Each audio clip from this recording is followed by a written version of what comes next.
श्रवण समुद्र समान कथा तुम्हारी सुभग सरिना भरगी निरंतर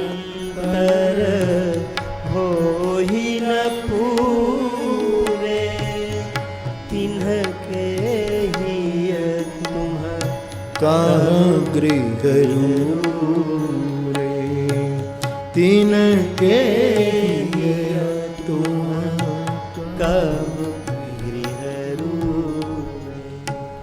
तो कान दो है। तुलसीदास जी वो समंदर से भी कान रूपी समंदर की गंभीरता ज्यादा बता रहे, मात्रा में वो एक है, ये दो है।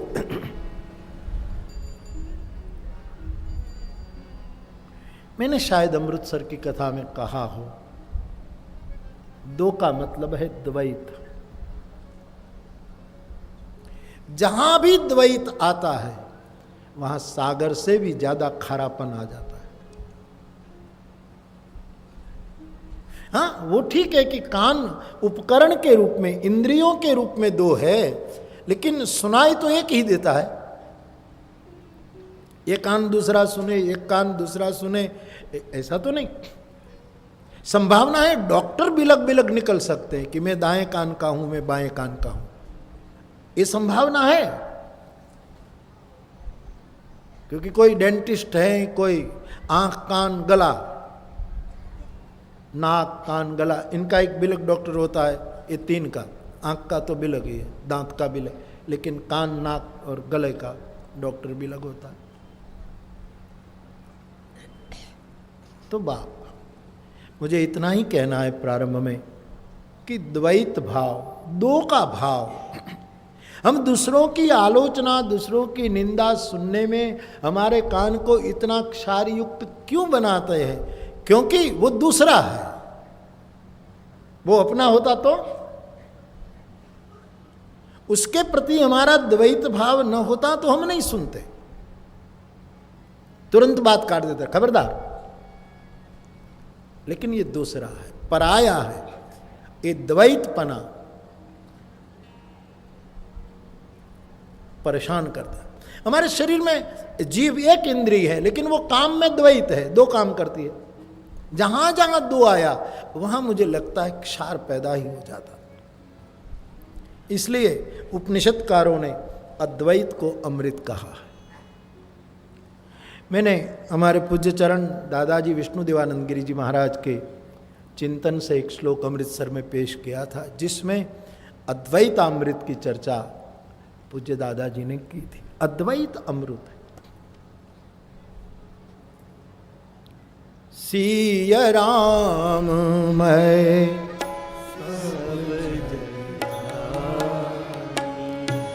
करऊं प्रणाम जोरी जुग पानी।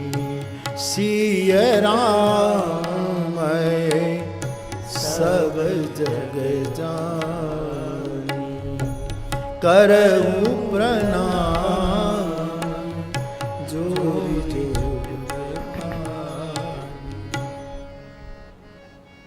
पूरा जगत प्रभुमय है, सर्वम खलविदम ब्रह्म, ये जो बात उपनिषद ने की। तो आदत डाले हम और आप, मैं कोई गंभीर चर्चा करके आपको परेशान करना नहीं चाहता, अथवा तो कोई डांटना या तो कोई उपदेश की मेरी मानसिकता नहीं है। क्यों ना हम प्रयास करें कि हमारा कान ऐसी बातें सुन करके ज्यादा क्षार युक्त न बनाए जाए। तो कान दो बना करके द्वैत की और गोस्वामी जी ने कहा है कि फिर ऐसी बातें हम सुनेंगे, और जहां द्वैत है वहां गोस्वामी जी का एक बहुत बड़ा अनुभूत सूत्र है, क्रोध आएगा। क्रोध की द्वैत बुद्धि बिनु, द्वैत की बिनु अज्ञान, मूढ़ता के बिना द्वैत नहीं होता, और द्वैत के बिना क्रोध, दो के बिना क्रोध नहीं हो सकता। संघर्ष दो में ही होता है, दो चाहिए संघर्ष के लिए। निज प्रभुमयि देख ही जगत के ही सन कर ही विरोध। एकत्व सिद्ध होता है वहां तो विरोध को स्थान नहीं रहता, क्रोध नहीं रहता। हम सबकी ये दशा है, हमें क्यों क्रोध आता? और मेरी समझ में मैं मानी रामचरितमानस की समझ में, रामचरितमानस की ये गंभीर चर्चाएं ज्यादातर समाज में की नहीं गई। तुलसी जी की दृष्टि में क्रोध बहुत बुरा है। तुलसी जी लोभ को भी आदर देते हैं, काम को भी आदर देते हैं। मानस में जब शास्त्र पूरा होता है तब आप सब जानते हैं, तुलसी जी कहते हैं कामी ही नारी प्यारी जिमी, लोभी ही प्रिय जिमी दाम, तिमि रघुनाथ निरंतर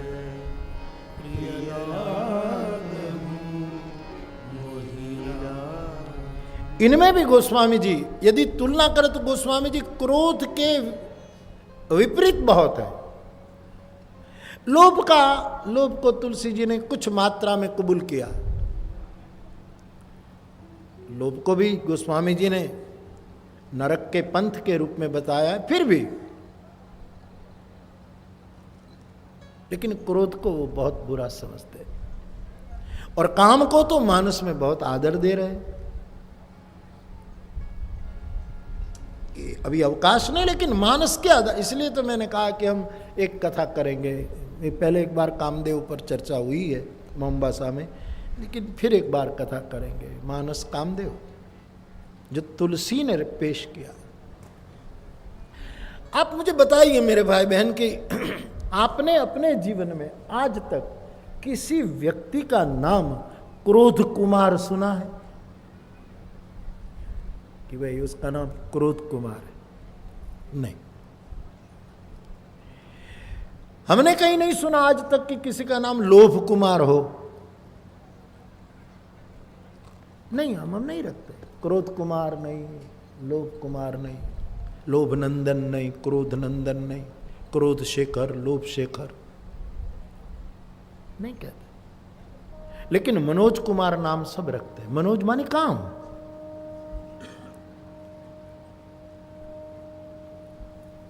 ये गोस्वामी जी का दर्शन है। मनोज कुमार रखते लोग, मदन मोहन नाम रखते, मदन कुमार नाम रखते।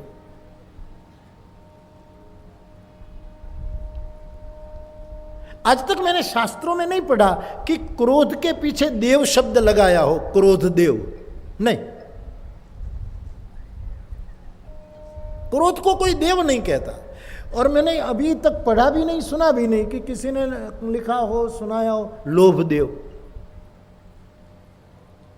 देव पंक्ति में लोभ और क्रोध नहीं है, कामदेव पंक्ति में, उसको हम कामदेव कहते हैं।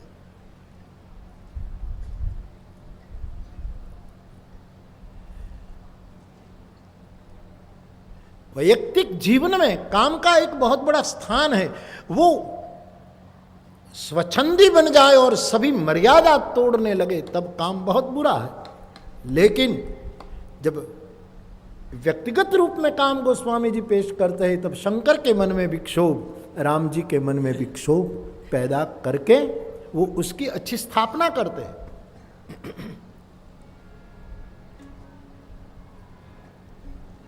तो मेरे भाई बहन, इसलिए हम काम को देव पंक्ति में मानते हैं। काम भी एक, क्रोध देव नहीं है,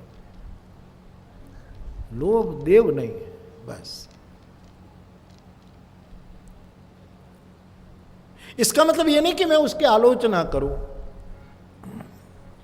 मुझे तो लगता है जागरूक व्यक्ति को चाहिए किसी की आलोचना ही बंद कर दे। क्यों आलोचना सा? वो राबिया के लिए कही गई घटना है ना। मैंने अभी एक अखबार का कटिंग पढ़ा, उसमें राबिया की वो बात मैं भी कहता रहता था पहले, लेकिन उस समय मेरी जानकारी में था कि वो कोई धर्म ग्रंथ पढ़ रही थी। तो धर्म ग्रंथ ही समझो, कुरान हो या कोई भी धर्म ग्रंथ हो, चलो चर्चा में न जाए। तो राबिया की कुटिया में एक छोटा सा टेबल या कुछ पड़ा है, उस पर एक धार्मिक ग्रंथ पड़ा है, और एक हसन नामक पंडित उसके घर मेहमान होता। और राबिया कुछ काम में व्यस्त है,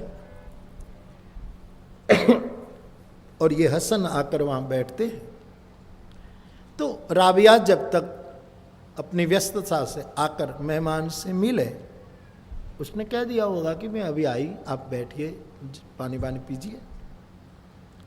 पानी पिया और फिर बैठे बैठे क्या करे, तो जैसे आदमी प्रतीक्षा में बैठता है तो कुछ अखबार देखेगा, कुछ मैगजीन देखेगा, कुछ देखेगा जो टेबल पर आदमी का स्वभाव है। तो उसने वो धार्मिक ग्रंथ पढ़ा था, वो देखा तो एक पन्ना अंदर मोड़ा हुआ था कोई खास बात के लिए, राबिया ने किया होगा। तो वो खुला तो वही पन्ना खुला, तो वहां एक पंक्ति के ऊपर राबिया ने एकदम चौकड़ी लगा दी थी। वो पंक्ति थी, शैतान से नफरत करो। बड़ी प्रसिद्ध पंक्ति थी, शैतान से नफरत करो। और राबिया ने उस पर नामंजूर कर दिया कि पंक्ति मुझे कबूल नहीं है। इतने में राबिया जी आ जाती है। पंडित महोदय वो पन्ना दिखाते हैं कि बड़ा प्यारा धर्म ग्रंथ है, और ये शैतान से नफरत करो, उस पंक्ति को आपने क्यों काट दी? क्या ये सही नहीं है? धर्म ग्रंथ ये नहीं कहेगा तो कौन कहेगा? शैतान से तो नफरत ही करनी चाहिए, मोहब्बत थोड़ी करे शैतान से। क्या ये गलत है कि आपने उसको काट दिया? बोले, आप किस स्थिति में जब मैं थी तब तो मुझे भी ये पंक्ति ठीक लगती थी कि शैतान से नफरत करो, लेकिन मेरे भीतर जो एक प्रेम देवता बैठा है वो जब प्रकट हो गया, ये राबिया के शब्द है, मेरे भीतर बैठा प्रेम देवता, मेरा भीतरी प्रेम स्वरूप जब प्रकट हो गया, तब मैं किससे नफरत करूं? मैं किसकी आलोचना करूं? मैं किसकी उपेक्षा करूं?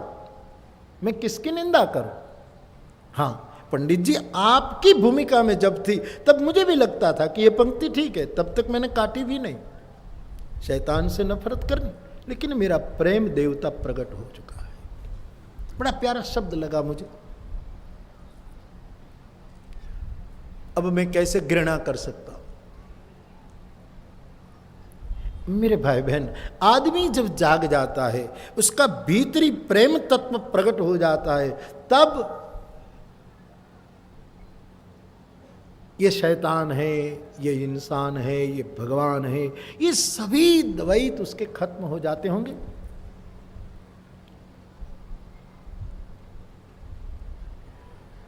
तो गोस्वामी जी कहते हैं, जिसकी इतनी बड़ी निंदा संसार में होती है, उसके पीछे देव शब्द लगा हुआ है।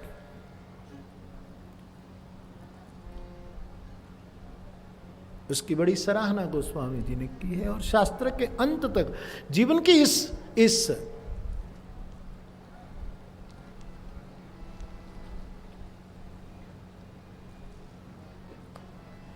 विनोद भाई ने भी उस दिन कहा था ना कि भीष्म की प्रतिज्ञा तो बाद में आई,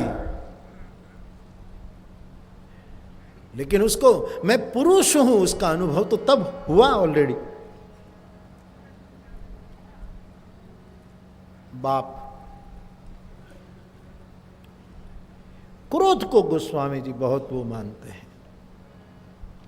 इसलिए कहते हैं कि जब पूरा जगत ईश्वरमय दिखाई देने लगता है तो किससे विरोध हम करें? क्योंकि क्रोध तो तब आता है, क्रोध की द्वैत बुद्धि बिनु, बिना द्वैत क्रोध हो ही नहीं सकता। ये मेरा प्रतिस्पर्धी है, क्रोध पैदा हुआ। ये मेरा विरोधी है, क्रोध पैदा हुआ। ये मेरा स्पर्धक है, क्रोध पैदा हुआ। ये दूसरा है, उसने मेरे लिए ऐसा सोचा, क्रोध पैदा हुआ। खबर नहीं, इन दोषों की चर्चा जब करते हैं तब लगता है कि आदमी कब इनसे बाहर आएगा? इसलिए गोस्वामी जी भी एक आश लगाए, विनय पत्रिका में बैठे, एक आश लगाए, एक मनोरथ किए हुए बैठे हैं कि कभी ये हो, कभी एक घटना घटे कि मेरा क्रोध चला जाए, मेरे में कहीं लोभ न रहे, मेरा विकार समाप्त हो जाए, उसी की आशा लगाए गोस्वामी जी विनय में दिखते हैं। पक्का नहीं कहते हैं, लेकिन आश लगाई जरूर गोस्वामी जी। गोस्वामी जी का प्रसिद्ध पद मेरे व्यासपीठ ने कई बार इन पंक्तियों का आधार लिया है, फिर एक बार आपको सुनाऊं। कब हुक हो ये ही रघु, कब हुक हो ये ही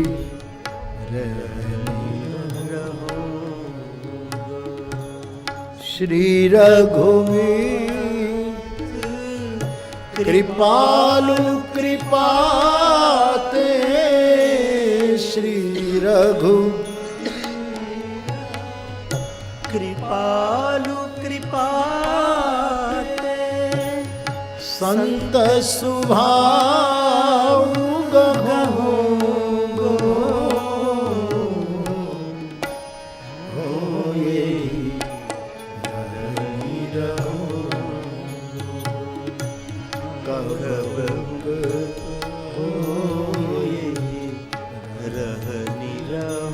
कब हुक आश लगाए, कभी मैं भी ऐसे रहन सहन में जीऊं,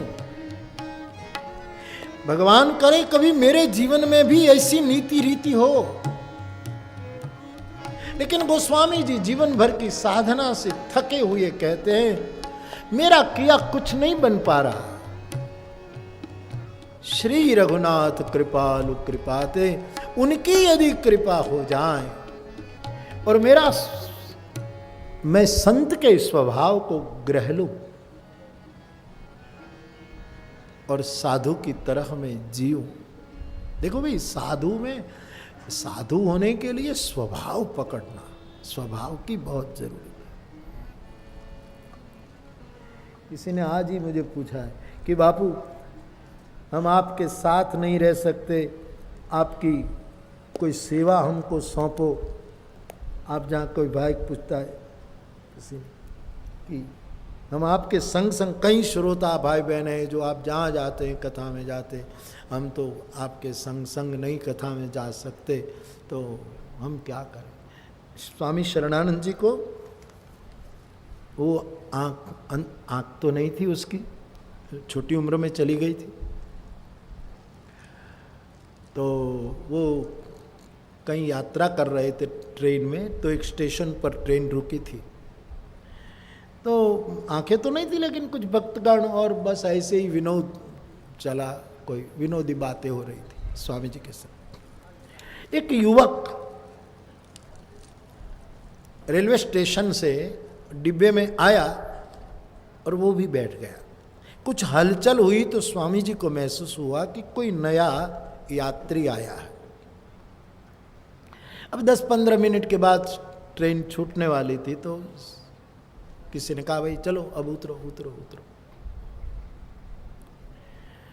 तो वो युवक भी उतरा। वो चाहता था कि स्वामी जी मुझसे कुछ बोले। खबर नहीं, उसको आंखें तो नहीं थी, लेकिन स्वामी जी ने स्वयं कहा कि वो कोई नया यात्री आया था, ऐसा मुझे लगा हलचल से। उसको कुछ कहना था क्या, जरा पूछो। अंतःकरण प्रवृत्ति काम कर जाती। अच्छा, तो आज का विज्ञान जिसको टेलीपैथी कहते हैं, जो हो। बोले स्वामी जी वो तो नीचे अभी भी उतर गया। अरे जरा उसको बुलाओ, कोई बात करनी है इस युवक को। तो उसको बुलाया, उसने स्वामी जी का चरण स्पर्श किया। स्वामी जी ने उसके सिर पर हाथ रखा और पूछा भाई मैं तो देखता नहीं हूँ, लेकिन कुछ भीतर ऐसा लगा कि कोई आया है, कुछ तो कोई कुछ पूछना था, कोई बात थी। बोले स्वामी जी आपके संग ये यात्रा करने वाले इतने भक्त लोग, प्रेमी लोग तुम्हारे संग संग घूम रहे, मेरी भी इच्छा है कि मैं भी स्वामी जी की सेवा में रहूं, क्या मुझे कभी मौका मिलेगा? स्वामी जी ने बहुत सुंदर सूत्रात्मक जवाब कि बेटे, साधु के संग शरीर से रहने से इतना फायदा नहीं होता, उसके चिंतन के साथ रहने में जितना फायदा होता।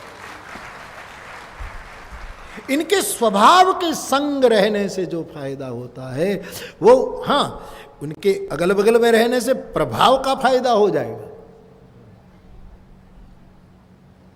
आप किसी महापुरुष के अगल बगल में रहोगे तो कोई भी व्यक्ति पहले आपको ही मिलेगा, आपका भी प्रभाव, आपका भी इंक्रीमेंट बढ़ेगा।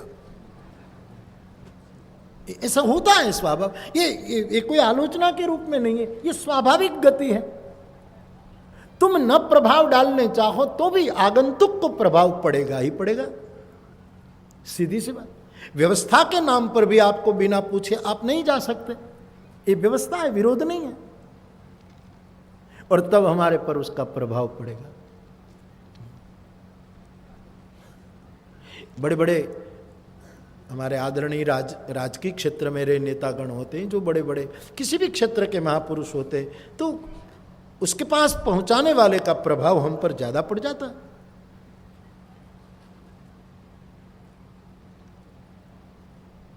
तो प्रभाव की बात और है, साधु से प्रभाव कमाना है कि उसके स्वभाव में जीना है, ये पहले निर्णय करना चाहिए। कोई साधु ऐसा है कि जिसको कोई सेवा की ही जरूरत नहीं, आप क्या करोगे? अब लोग हो भाव में कुछ कर दे, क्या बात है। हमें इससे पहले मुझे याद आता है तो फिर बोले बिना भी नहीं रह सकता। इससे पहले हम गुजरात के एक गांव में कथा कह रहे थे, लीमड़ी में हमारे महाराज श्री बड़े सीधे सरल संत, तो मेरे पास बात आई कि मैं कथा में जाऊं, इससे पहले उसके पास जो लिस्ट पहुंचा कि बापू की इतनी ज़रूरतें हैं, इनमें लिस्ट में एक आइटम ऐसी थी कि बापू को 9 दिन में 50,000 रुपये का केसर चाहिए। हद है साहब, हम तो केसर यूज ही नहीं करते, ऐसे ही गर्मी है।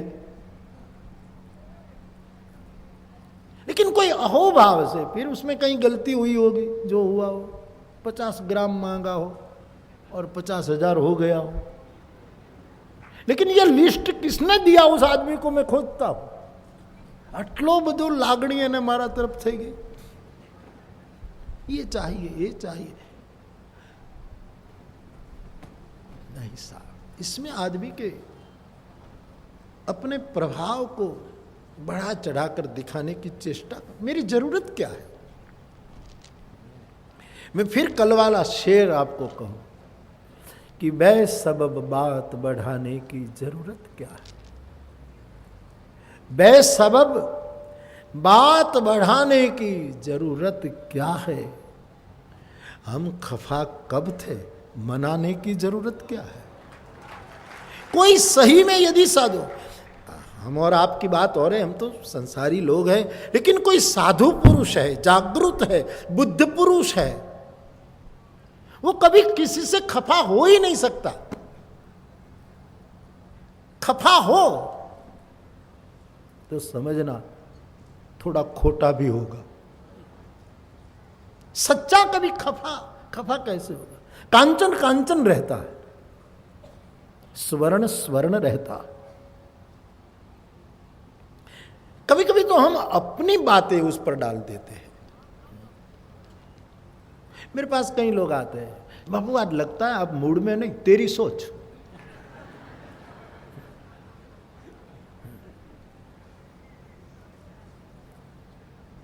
आदमी अपनी उदासीनता, अपनी मानसिकता दूसरों पर डालने के लिए बहुत अच्छा कुशल है। नहीं सर, तो अहोभाव, अधोभाव, इसमें हम झूलते रहते हैं। कभी किसी के प्रति अधोभाव हुआ, कभी उसी व्यक्ति के प्रति अहोभाव, उसी में हम इधर उधर डोलते रहते। तुलसी कहते हैं मैं आश लगाए बैठा हूं, कभी तो होगा। ये कब होगा मुझे पता नहीं, लेकिन होगा। कैसे होगा? श्री रघुनाथ, श्री रघुनाथ कृपालु कृपाते, श्री रघुनाथ कृपालु कृपाते, श्री रघुनाथ कृपालु कृपाते, श्री रघुनाथ कृपालु कृपाते, संत सुभाव गहो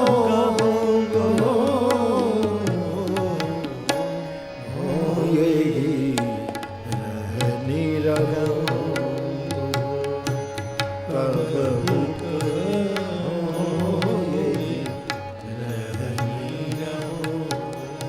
बुद्ध को एक बार आनंद ने पूछा है कि भगवान आप सारी पूत से कभी बात ही नहीं करते, क्या बात है? न वो कुछ पूछता है न आप उससे कुछ बात करते हैं, और आनंद में तो ज्यादा हमसे भी दिखाई देता है। मामला क्या?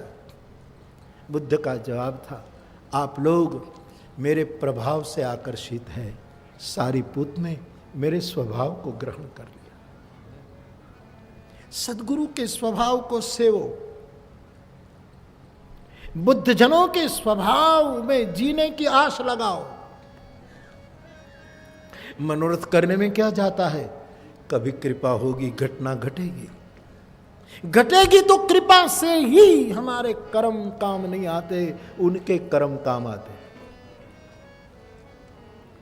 बहुत व्यवहार की धरा पर आया ये पद है, श्री रघुनाथ कृपालु कृपाते, संत सुभाव गहो गो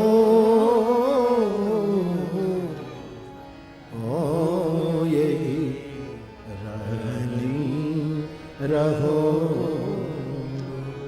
कब के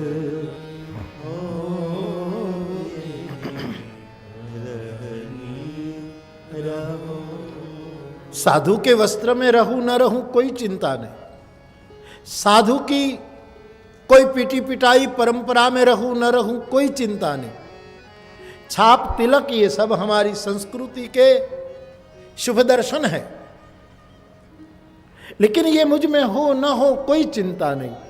मुझ में मेरे सद्गुरु का स्वभाव हो, मैं उनके स्वभाव को।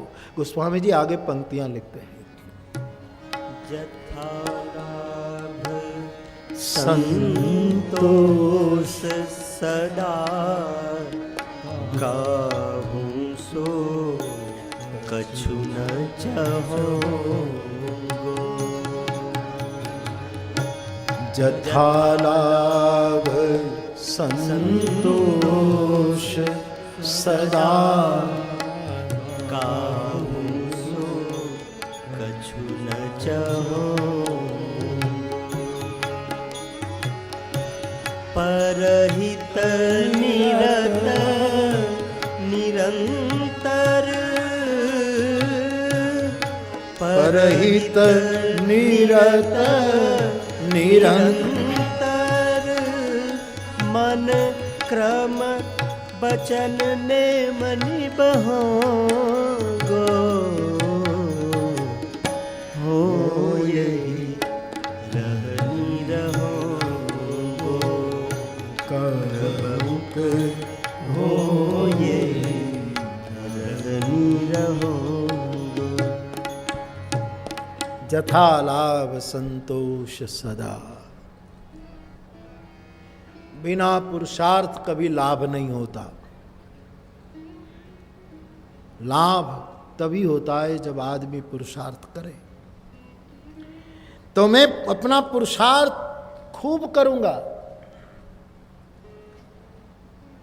लेकिन मेरे पुरुषार्थ के बाद, और कर्म के सिद्धांत में ऐसा स्पष्ट है कि जैसा आदमी करता है वैसा ही उसको फल मिलता ही है। ऐसा यदि कर्म का सिद्धांत है तो मेरे पुरुषार्थ के मुताबिक जो फल मिलेगा वो ठीक ही होगा।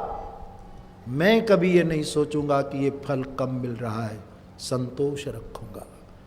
जथा लाभ संतोष सदा, मैं उसमें संतुष्ट रहूंगा जो मुझे मिलेगा। मैं किसी से कुछ नहीं चाहूं,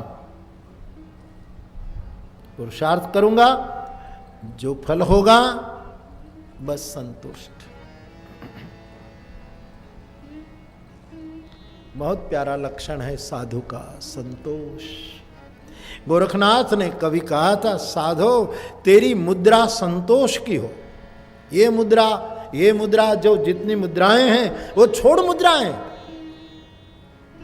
अवधू संतोष की मुद्रा रख। एक गोरखनाथ का सूत्र है। बाकी मुद्राएं बड़ी बड़ी सांकेतिक है, सूचनात्मक है, कुछ न कुछ दिशा दर्शन कराती है अवश्य, लेकिन साधु को, अवधू को गोरखनाथ कहते संतोष की मुद्रा रख। संतोष, संतुष्ट सततम योगी यतात्मा दृढ़ निश्चय मयि अर्पित मनोबुद्धि यो मद्भक्त समे प्रिय। संतुष्ट,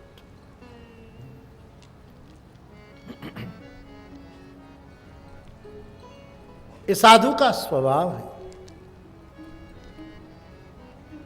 साधु का दूसरा स्वभाव है दूसरों के हित में निरंतर जीना। हित का एक अर्थ होता है मित्र, हित का एक अर्थ होता है स्वार्थ भी। केवल अपने मित्र की और अपने स्वार्थ की नहीं देखता, पर हित निरत निरंतर जो है, दूसरों के हित में, दूसरों के प्रिय में जो निरंतर कार्यरत है। वो स्वामी जी के कुछ शब्द और सुने। परुष वचन अति दुसह श्रवण सुनी तेहि पावक न दहोंगो। परुष वचन अति दुसह श्रवण सुनी तेहि पावक न दहोंगो। दूसरों के कठोर शब्दों को, दुसह जो असहनीय है, ऐसे शब्दों को कान से सुनकर इस आग में मैं जलूंगा नहीं। अब आप लाख कुछ कहें तो भी कठोर वाक्य बोलने वाले तो बोलेंगे, और ये दुसह है गोस्वामी। लेकिन ये अग्नि है, इस अग्नि से मैं कभी जलूंगा नहीं। जैसे साधु निंदा सुनकर जलता नहीं। साधु का क्या है, कोई निंदा करे ना तो सोचता है कि ये भी मेरे कोई कर्म का फल होगा, लेकिन संतोष रखता है। निंदा में भी हो गया, अच्छी बात है। जितनी निंदा हो उसमें भी संतुष्ट, प्रशंसा हो उसमें भी संतुष्ट, हर बात में संतोष। जथा लाभ संतोष सदाई सरल स्वभाव न मन कुटिलाए। ये हम और आप सब कर सकते, थोड़ा बहुत जरूर कर सकते यदि गंभीर होवे तो। केवल साधु संतों पर डालने से तो हम ठीक है, कोशिश करें तो हो सकता। दूसरों के कठोर वाक्य जो अग्नि है, इससे मैं मेरे अंतःकरण को जलने नहीं दूंगा। विगत मान सम शीतल मन, विगत मान सम शीतल नहीं दोष कहूँगो, हो यही नहीं रहोगो, कभुक हो यही नहीं रहो।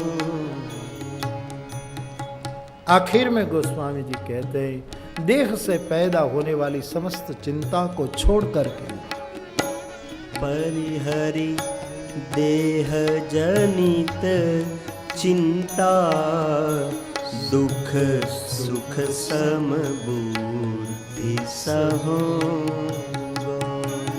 तुलसी जैसे नरसिंह मेहता का वैष्णव जन तो तेने कहिए, ये तुलसीदास जी का विनय पत्रिका का वैष्णव जन तो तेने कहिए। एक पद जीवन का लक्ष्य बन जाए साहब, किसी भी कपड़े में आदमी भीतर से रंग जाता है। दीक्षा देने वाला ये पद है, भीतरी एक क्रांति करने वाला। परिहरि देह जनित चिंता, दुख सुख सम बुद्धि सहो।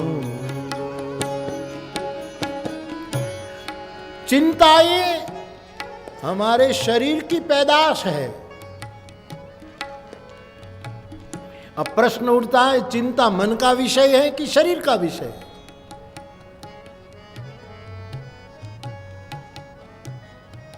जरूर चिंता के लिए मन केंद्र में होता है, इस बात को हम ठुकरा नहीं सकते, लेकिन मन भी चिंतित तभी होता है जो हमारे देह की इच्छा के अनुकूल नहीं होता।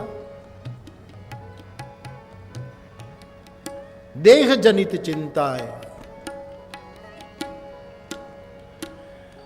शरीर मोटा हो गया, शरीर छोटा हो गया, ये भी चिंता आजकल लोगों को सता रही। ज्यादातर तो लोगों को आजकल शरीर की ही चिंता है, शरीर बहुत मोटा हो गया, वजन कैसे कम हो, या तो कोई कहता है शरीर इतना दुबला पतला हो गया, कैसे? देह जनित चिंता। शरीर में रोग हो गया, देह जनित चिंता। शरीर को ठीक से आरामदायक निवास नहीं मिला, देह जनित चिंता। ठीक से खाना नहीं मिला, पीना नहीं मिला, देह जनित चिंता। ये सब देह जनित चिंता है। अब कल तक तो युवान थे, बूढ़ा हो गए, देह जनित चिंता। बाल काले थे, सफेद हो गए, देह जनित चिंता। दांत गन्ना की गांठ तोड़कर खा जाते थे, अब रस पीना भी दांत कड़े। देह जनित सब चिंता है। हमारे गुजरात के चारणी साहित्यों में लिखा है,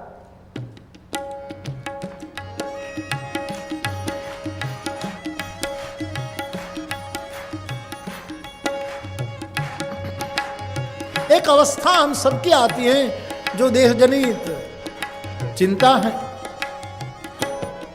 द्रग द्रग नहीं तेज देह जब डगमग, पग पग मग मग अलग पर, चग चग मुख दंत बचन जब फग फग, जम अनुचर लग भग जगरम। द्रग द्रग नहीं तेज देह जब डगमग, पग पग मग मग अलग परम जग जग, दंत बचन जब फग फग, जम अनुचर लग भग।